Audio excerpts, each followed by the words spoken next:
visitors must sign the visitor book at entry to the trades. This includes council staff and buildings. There is no planned fire evacuation or alarm test today. Fire alarms activated during the visit and exit the building immediately. The council officers will direct you to the nearest fire exit and escort visitors to the building via the assembly point, which is beside the solar man at the top of the Parliament Walk. Concrete staff should report to the closed assembly point.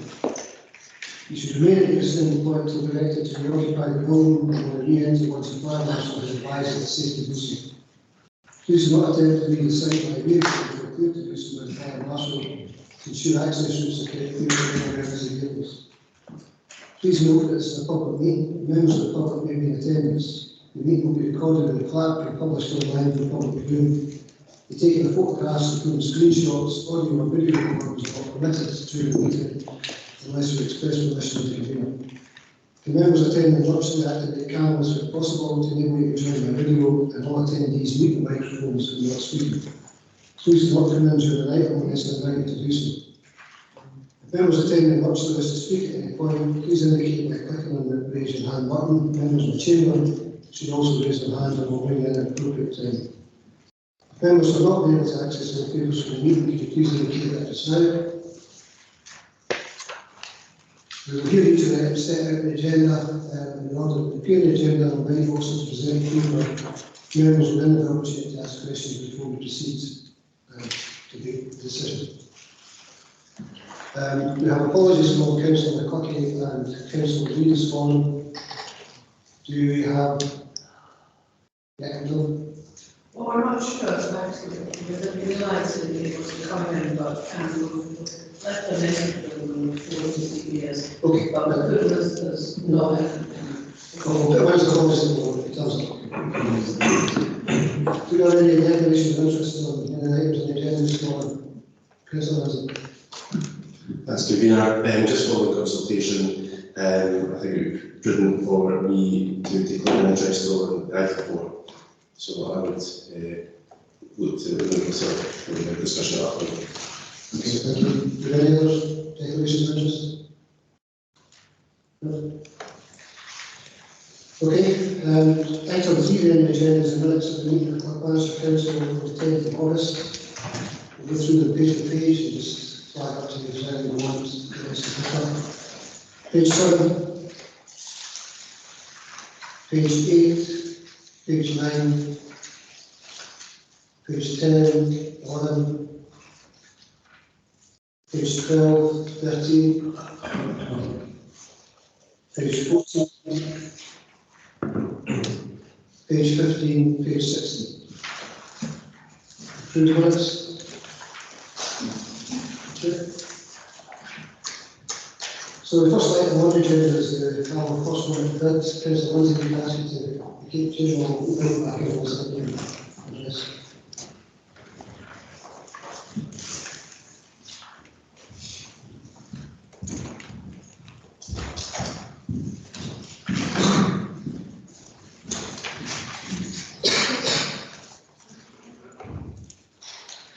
Okay, thank you. So item 4 is now the first limited ballot and support by Chief Executive.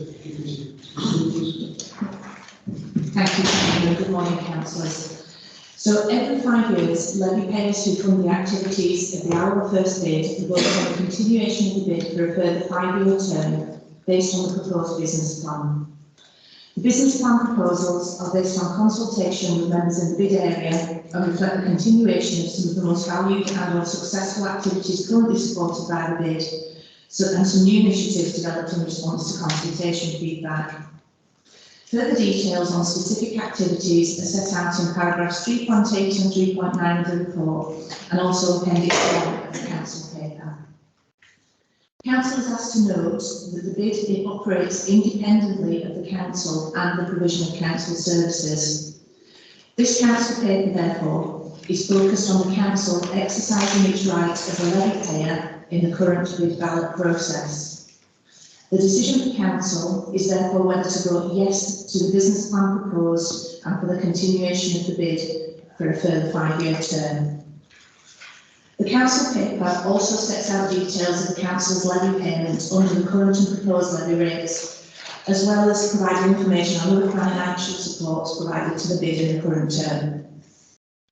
Finally, the paper sets out details of the ballot process, which runs from the last week in August to the 5th of October, with the result being declared on the 6th of October. Additionally, the paper summarises how governance will be secured through the council for any potential future bid ballot processes. I'm happy to take any questions on the paper. Okay, thanks. Any other questions? Councillor Holden, followed by Councillor Rennie. Thanks, Convener. Chief Executive, I'm aware that I engaged in some correspondence, or received some correspondence I gave with regard to this process.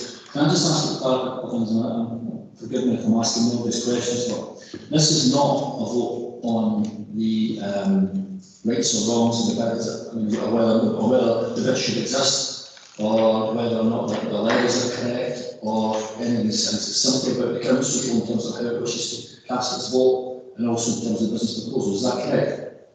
That's correct, Councillor. This is about the council as a levy payer exercising its right to vote in the bid ballot. Thank you. Second point is that there are other alternative governance arrangements being proposed in section 5.1. I take it that the full range of governance arrangements proposed in 5.1 are not incorporated this in the simply more the time issue. Is that correct? Yes, so as you know, the big ballot comes round every 5 years, so this is the first time for me as Chief Executive doing this. When I reviewed the arrangements and looked for delegation for myself from the council, I didn't find a reference point for that delegation, hence the proposal to change into the future. Councillor Holden. Yeah, sorry, just on a couple of questions. The next question is, I'm not asking this from an informed position, I'm genuinely I don't know the answer to this one, but I suspect I know the answer. But is it true that the Tesco is not within the bid area?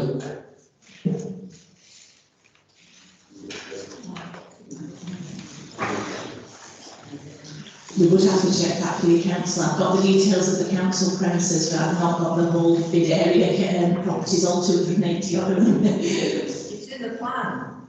Just secondly, my question also relates to ASDA, which is another massive organisation which is operating in what everybody here, I think, would collectively agree would be regarded as our concern. And ask if that's also checked with regards to that. It'll be the same response, Councillor. I mean, what the point I would make, if you don't mind, Councillor, is that in terms of the purpose of this paper, whilst I understand you might want to get further information, that wouldn't actually be material to the council's decision today. No, I do understand that some material the council's decision, but it's certainly influences the way that I vote in terms of these things, because we've got a large multinational organisation, a large, such as Tesco, such as ours, etc.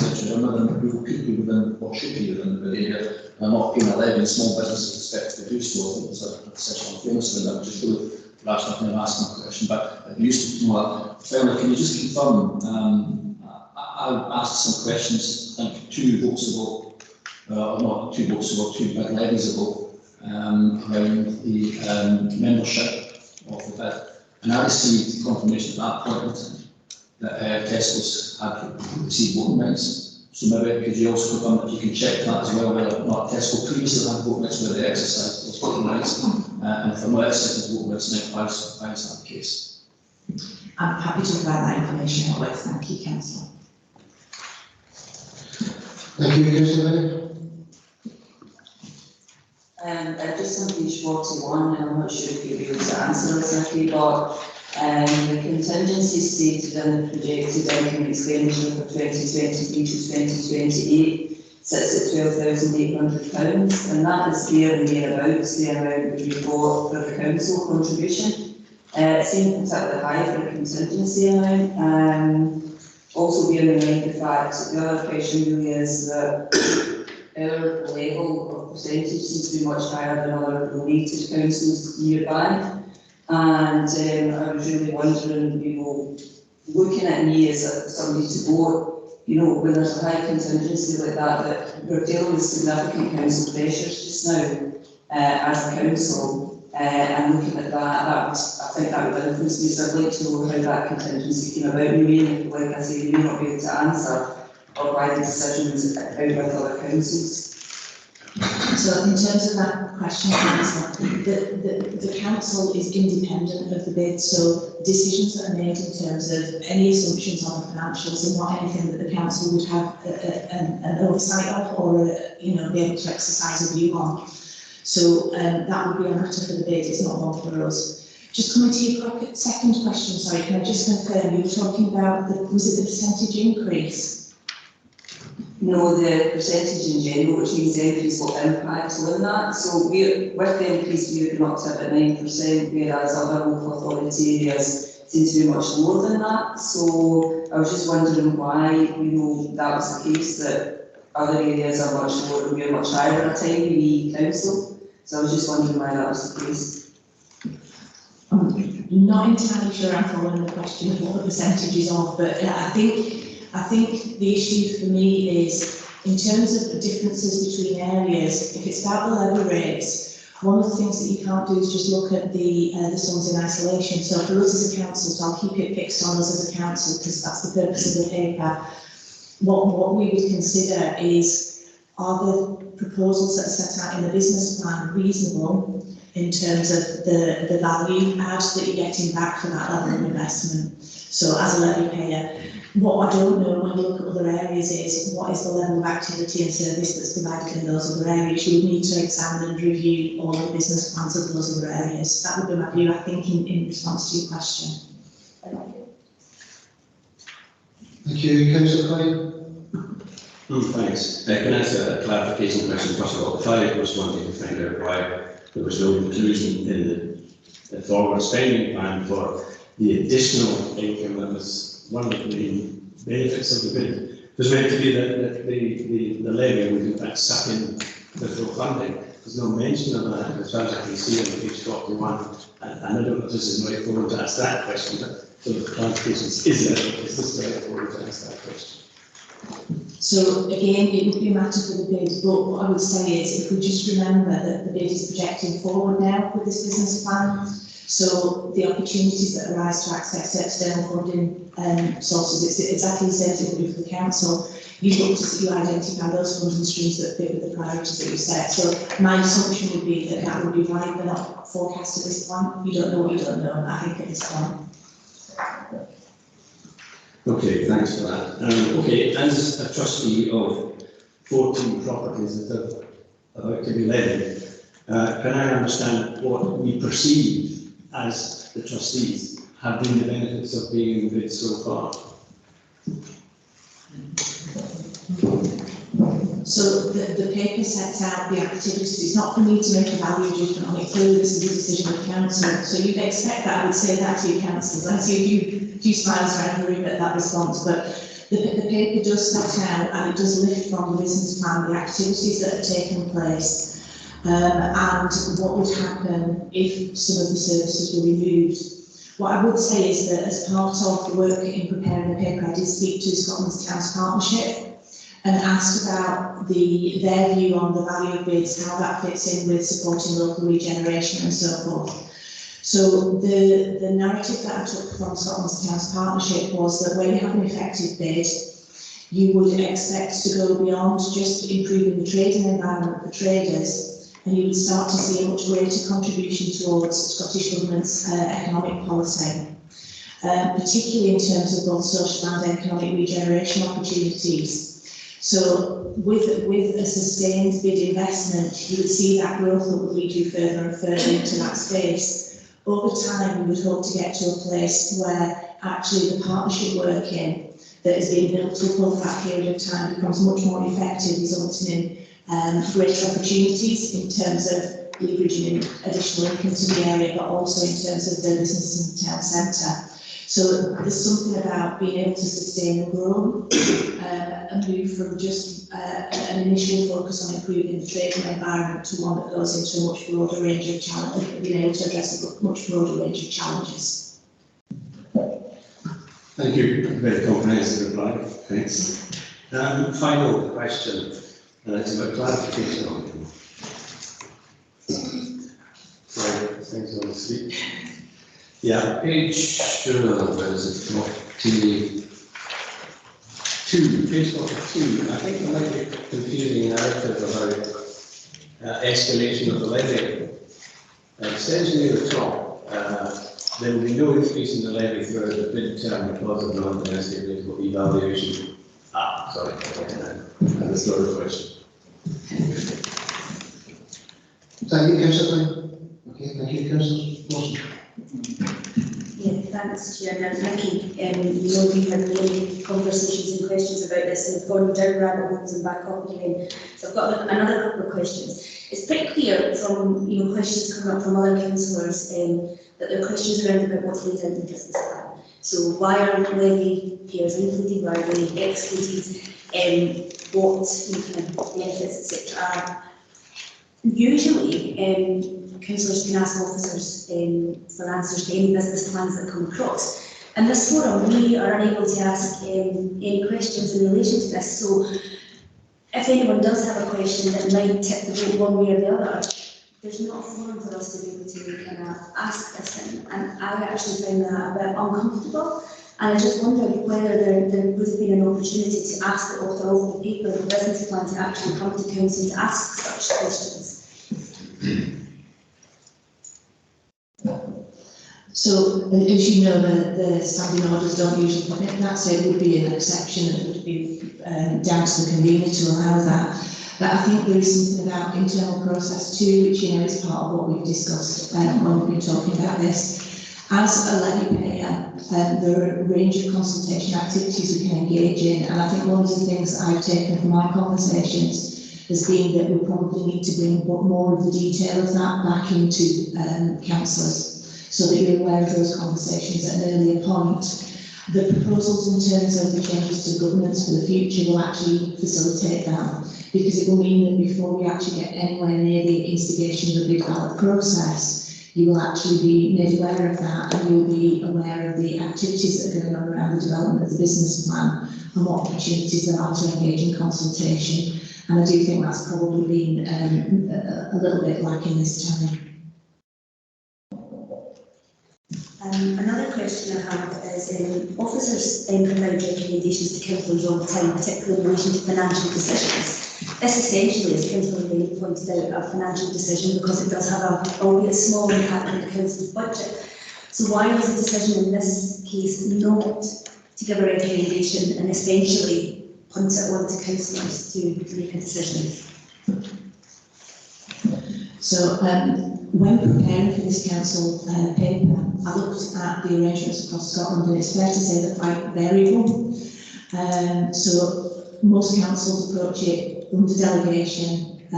So your previous question as well would fall into the same category. Most places do it under delegation, so it doesn't come particularly near councillors in any great detail. I have, however, found at least one council where the two stages around the veto potential and exercising that authority, and also the decision on the vote is the subject of two council papers. And I think that's one of the things that I'd be happy to pick up when we think about the future governance, because in that particular instance, a clear recommendation was made, but it was made off the back of a preceding paper. So there's already been a discussion around the business plan when looking at the exercising the right of veto. So I think there's something about process. So on this occasion, you've not had that conversation, therefore you've not had a recommendation. Thank you, Councillor Quinn. Thank you. Another clarification again, please. We have a nominee on the board of the bid. Is that nominee there in the capacity of us as council levy payers, or a representative of the council as an overarching overseeing facility?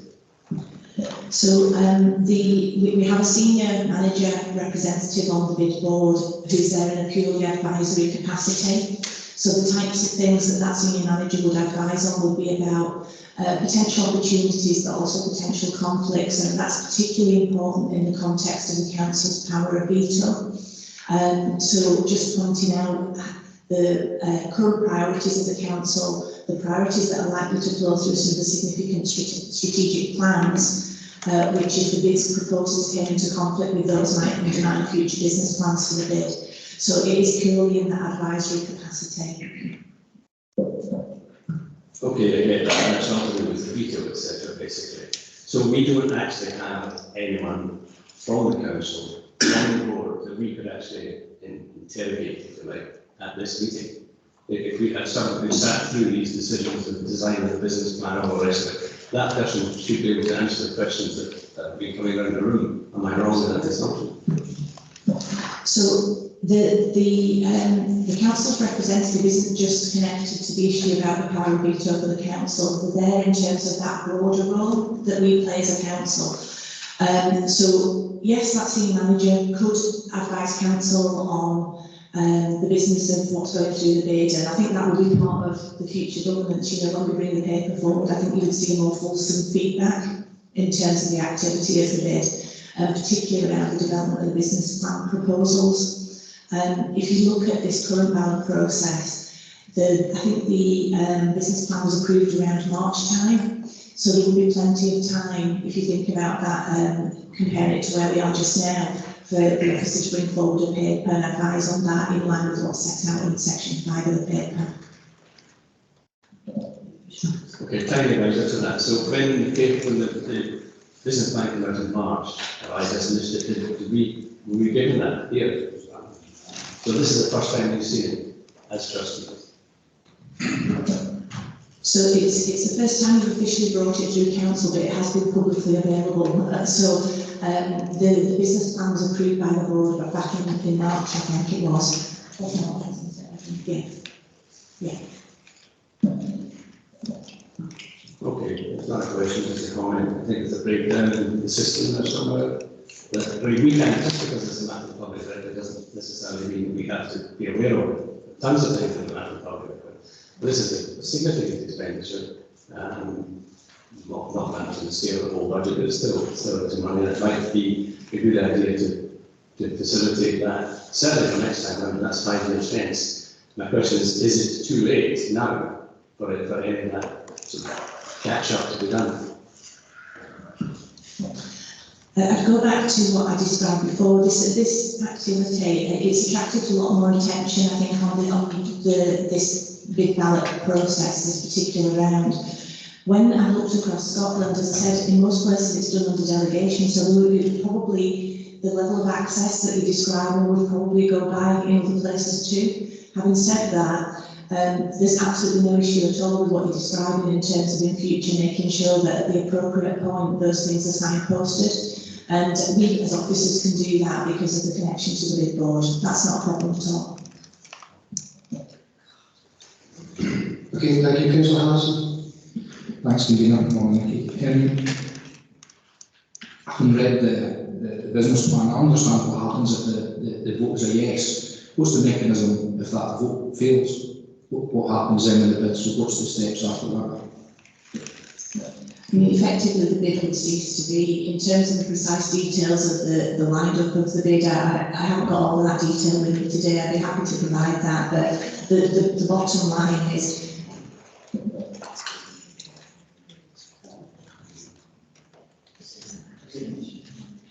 Yeah, that wasn't, I'm picking up on the comments myself, and Kieran coming over to talk to the council meeting. You're probably welcome to join us in the meeting, and glad to have you here. I ask you to not shout out or interrupt or talk over the top of the answers that are given to councillors. You don't have the right to interrupt the proceedings with the meeting.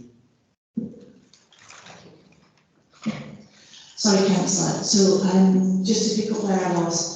In terms of the wind-up process, as I say, I'm happy to go and look at what the detail of that will be and provide it, but the bottom line would be that the bid would cease. If the bid ceases, it doesn't mean that necessarily all the opportunities for collaboration amongst the business end.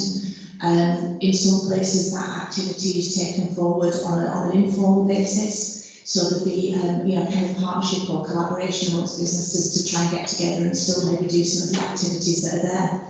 The difference would be of having a kind of formally constituted bid is the additional leverage you get from having firm, clear 5-year plans. You've set out what the priorities and activities are and what the leverage is you need in terms of investment. So going back to Councillor Coyne's earlier question, having established a business plan, looking at those external funding streams, you've actually probably got a greater chance of success there because you've got firm plans and you've got an organised system. Thanks. Okay, thanks. Councillor Bowden and Councillor Clinton.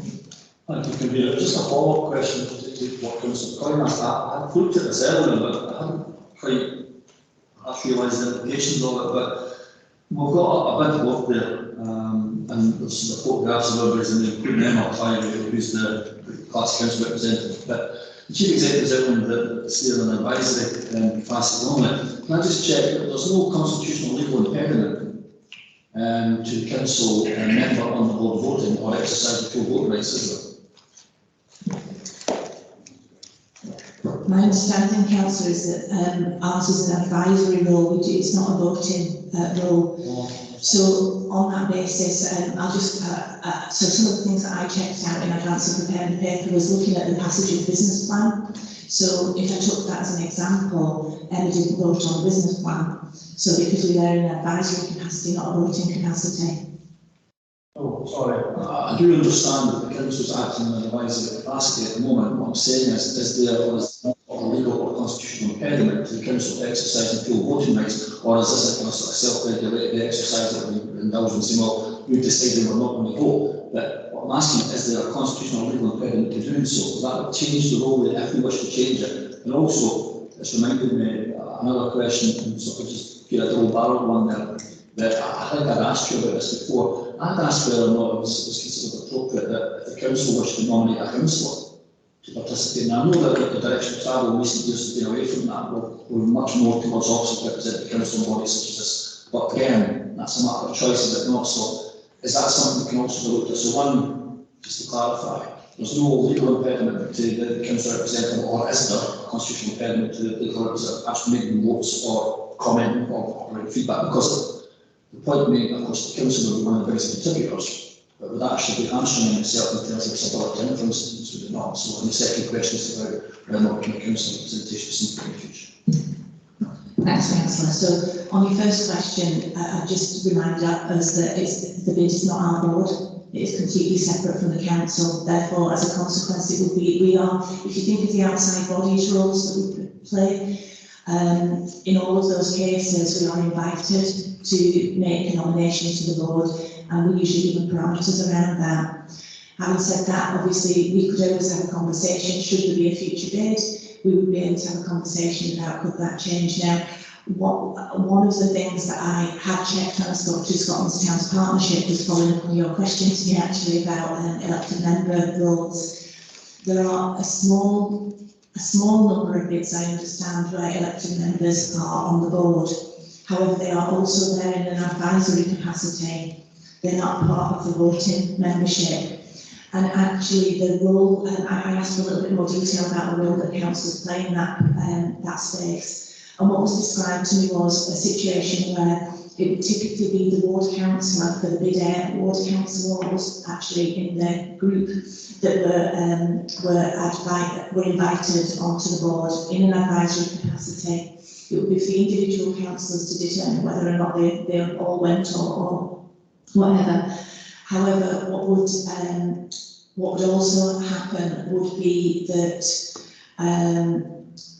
the councillors would, as I mentioned, it would be purely advisory, so they wouldn't be voting.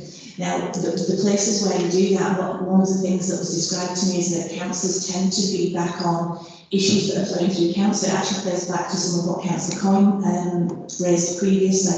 Councillors will be feeding back on key council priorities, issues around key strategic priorities and plans, in the same way that Emma actually does just now, but obviously you have a political view and input that you'll be able to share on that. So there are some models, but I don't think that the ones that I'm aware of at this point are quite in the space that you describe.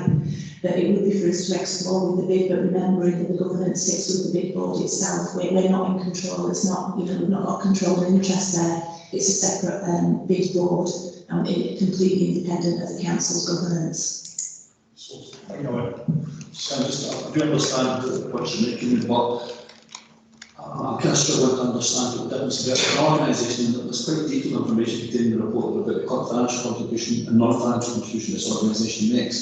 It would seem somewhat bizarre, given the level of that contribution, that we were in any way minor members in comparison to, say, equals. for instance, and we provide a service. The council provides services as well.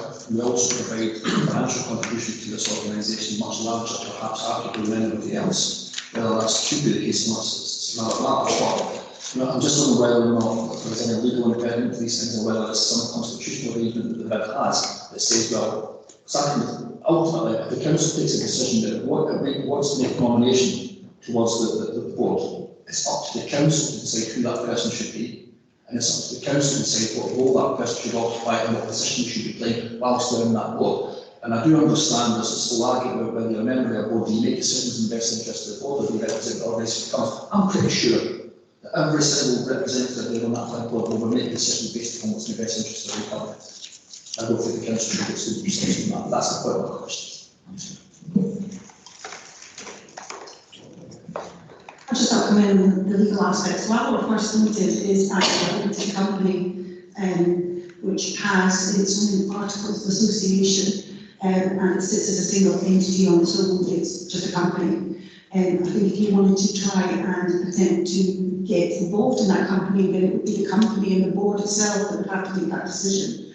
In other words, you know, they would have to open for directorship and particularly share rights as well in terms of owners to make any changes at this time. From a legal perspective, we have no ability to do anything like that because it is a limited company. Sorry.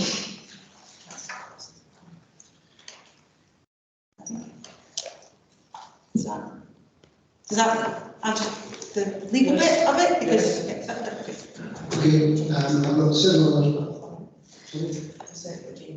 Yeah, so the several others again. Listen, I can understand and recognise the line of question has gone and why I started thinking of some of those questions. Ultimately, this morning we've got a paper in front of us. It's the content of that paper that we need to vote on. I think the conversation that we've had prior to this meeting, the ones that we're going to have post this meeting about the decision, means that this will happen in a different way the next time round. But that's not an option. It's open to us today. We can't change this in front of us. It's a paper. It's going to ask us to make a decision based on the content of that paper. And the questions and the debate that we need to have from here need to focus on that rather than what might be what we prefer to see. So that's the paper we've got in front of us. That's the decision we have to make today. Councillor Quinn, to be followed by Councillor Henry. Thanks, Convener. Just a quick point of clarification, because some of the arguments I've seen about the vet here are about, you know, they're just providing services that the council would provide anyway, and people are paying extra for the anyway. Is there any statutory services that are currently being provided by the vet that if it doesn't carry on, we won't know if it doesn't carry on, that the council would be legally required to provide in its place? Thank you. No, council. Excellent. Thank you. Councillor Henry. Thanks, Convener. Just on page 41 again, the we've had a lot of sort of narrative around the external funding that can be generated by the bids. And looking at page 41, it's equates to 65,000, which is exactly the same as the council contribution over the next 5 years. So in view of the fact that council are under significant financial pressures and view of what this council, you know, taking all that context into account, has a cost benefit analysis being done at any level to show what we're actually achieving? Because it looks here like if we just donated 13,000, it would be the same impact. So it's for the bid to set out its case, if you like. Your judgment is around whether or not you think that the bid in the town centre, based on the proposals that are set out in the business plan, recognise added value for the contribution you make. And I think, I mean, a lot of the questions this morning, Councillor, not just this one, are in the space of actually perhaps getting a little bit closer to the bid, understanding how it operates a little more clearly and so on, that it's not directly, you know, we don't, the role that the bid is playing, as I say, is completely separate from the council. We're not in a partnership in the sense of we have a controlling interest. We wouldn't be doing a cost benefit analysis. It would be for the bid to deliver that through their business plan process as part of making their argument, if that was something that levy payers wanted to see. Does that make sense? Yeah, I kind of agree with what Councillor Forson said earlier. We are being asked to make a decision today and vote one way or the other. It's a very difficult decision, and often in council, our block papers were given a recommendation whether to accept something based on the financial implications to the council. And we're just due to start a budgeting process, and I'm just really concerned that that part hasn't happened. So one thing that I would say is that if you look across Scotland, again, as part of the preparations for this work, I did have quite a lot of conversations with a lot of people, colleagues in other council areas that have bids, and also Scotland's Towns Partnership, as well as actually the convener of the Electoral Management Board in Scotland. And there has not been one recorded instance of a council not supporting a bid. The reason for that being that I set out earlier, which is what you're trying to achieve. So is the bid just about supporting the improvements to the trading environment in the town, or does it also assist, and I think this is particularly important in terms of the council's role, does it also assist in supporting the achievement of wider ambitions for the area? So I think these are the bigger questions, I think, for council in terms of the value that you place on the operation of the bid that sit behind the specific questions about, do you agree with the proposals that are in the business plan, and is the level of levy that would result in for the council a reasonable levy based on the benefit that you see coming from that? Thank you, Councillor Coyne, to be followed by Councillor Taggart. I'm afraid I think my question failed. The convener test of relevance to the decision that I drawing. I wouldn't do this. Councillor Taggart. Thanks, Convener. Just doing the question, just in essence, what Councillor Hawken was saying, if we're a levy payer, then regardless of who we are or what we are, then we are the same as every other levy payer. So therefore we should have the same rights as every other levy payer, which means that we're entitled to have voting rights on that board because we are a levy payer. So taking that to one side. So my question is, can we, I understand what we were saying about it being a limited company, etc., but that's actually separate to the voting rights of each individual levy payer. So can we, if this bid goes through, can we as a council, for the future, insist that we have the same rights as every other levy payer in the bid area? So there is absolutely no suggestion that we don't have the same rights as every other bid levy payer. I think the thing that's been perhaps a little conflated is the membership of the board with those rights as a levy payer. So the board only has 12 directors on it, so clearly that is not all levy payers.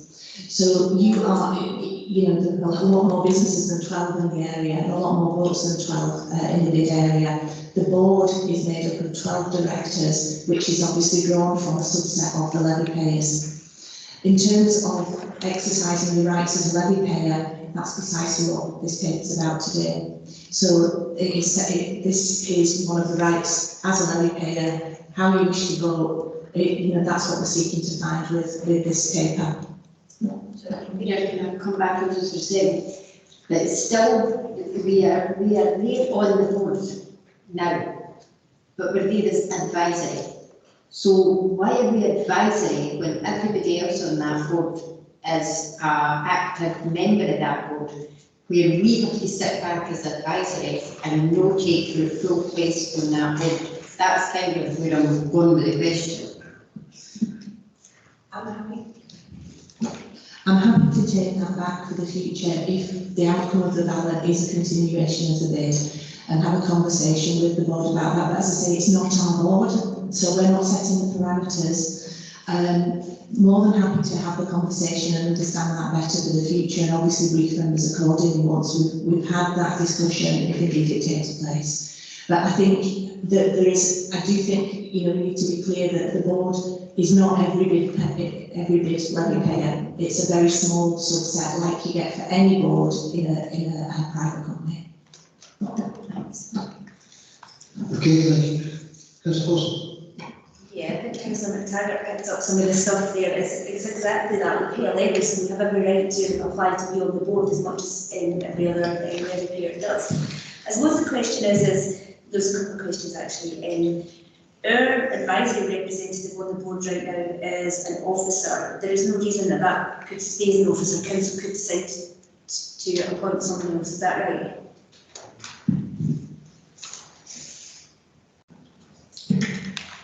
Thanks. So I checked out how it works in other places as part of the conversations that I had. Typically where members are there would still be an officer representative, and if there are members there, there's members there as well. So it's usually, so as you know, usually so you can get the advice of the officers and so on as well, and make sure that the details provided in, particularly where we're operating in an advisory capacity. And I suppose being back to the levy payers and going on the board, I mean, it wouldn't really be appropriate, would it, for 12 councillors to rock up and say we want to exercise our rights to be on the board. So that needs to be a collective decision if that's the way we want to go ahead. Would that be right? Yeah, as I say, I think it would be a conversation. I just remind us again that it's not our board, so I think we can say what our preference would be as a council, and I think you're quite right, the process for securing that will be a council position to be able to take it forward. Okay, last question. Going back to the consultation on the business plan, levy payers, it's been there's been a lot made in the business plan about consultation in the papers. Consultation. I don't know if many councillors around here could say that they've been consulting on the business plan. So I take the point you're making, Councillor Wilson, but I think the point around the question, I think it's something we've all been kind of aware of and reflected on, but again, it's not routine to get the officer of the council to address that issue. That belongs to the dead board, and we need to explain what the engagement has been or not been with those interested parties. So I think it's a point around the question. I don't see anything else indicated for any further questions. Councillor It's a point of clarification. The chief executive earlier on said that if the bid failed, if he voted against it, then the bid would fail, correct? No, so the outcome from today's paper, if the council voted no, would be that what would go on the council's ballot paper into the ballot process would be no. Similarly, if the council's outcome today was yes, that would be what would be entered onto the ballot paper. Those ballot papers then go into the whole big ballot process to which I operate in the capacity of returning officer, with the declaration being on the 6th of October. Thank you for the clarification. Okay, before we move on to moving the paper, we just want to pick up on something that just there. I think Councillor Whitman raised the bid area on page 44 of the papers. It shows the actual bid area which does exclude the Tesco's and the Asda. I thought I did, but I wasn't sure because of that. That's what that said. That's not That's a final question. It's also got I was consulted. I don't know if I was approached by a bid with proposals, and I was asked what to meet with them. So I think first we should acknowledge that and receive it. But I just say, and I'll point out quite a order if you like, the one that actually put up in the particular year, but can I just check if the council wishes to elect wishes to put forward a councillor as a representative on the bid board, and there is no legal impediment to doing so, then it would be constitutional, and I would understand the order is correct for us today to amend the paper to reflect that. We could put an amendment up to that. So again, this was sort of delving into other aspects of the bid board rather than the paper that's before us, which is basically that we are owners of properties of which we are actually voting on in terms of the levy. And I'm happy to have a chat with the applicant for a while. That's not the point. The point is that the council's considering a paper, right? And the paper has those two recommendations, whether they vote yes or no, and whether they approve the governance standards. But still, within standing orders, it's constitutional our right as elected members to amend that paper to reflect what our wishes are in terms of the way we move forward with. So we can vote yes or no to the proposal. We can give indications of whether or not support the governance, the new governance stage we're going to come back. But we could also amend the paper to say And by supporting the paper or not support the paper, if we're going to have a bid and bid's going to be established, and we're going to represent, we wish to apply for representation, I can wish that representation to like them. We could do that. Could we not?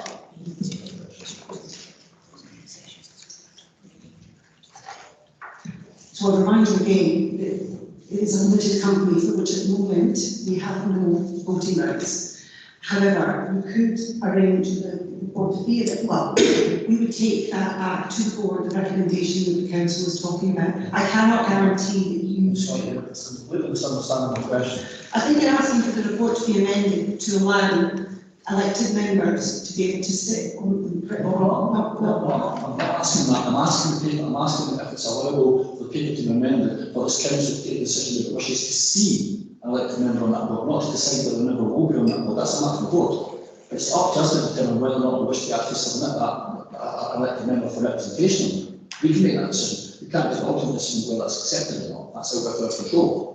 I'm asking this here, we can amend the to reflect that, can we not? Yeah, Councillor, my view is that my question is about achievability. So, you know, in terms of competency, so could we give effect to whatever you ask us to do?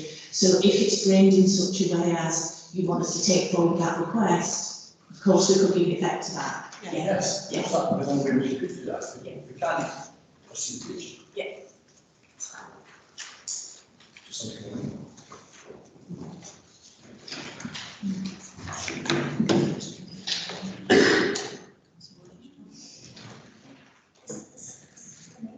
Okay, Vicky, do you want to come back in?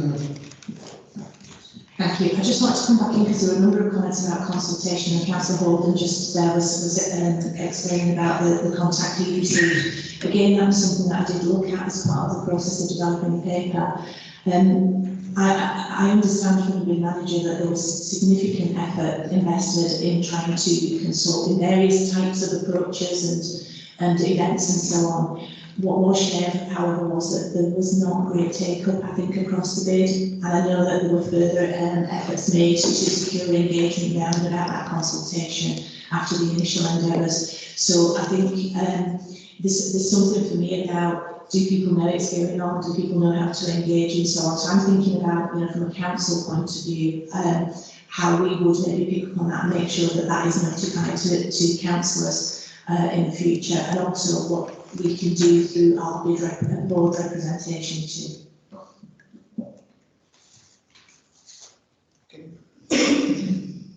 Ask a point of order then, I'm sensing there's a move within the table for to ask, I don't know what the constitutional amendments are, stand order in that, but to ask if we can adjourn the meeting for 10 minutes to allow the parties to discuss and perhaps agree an amendment to the paper.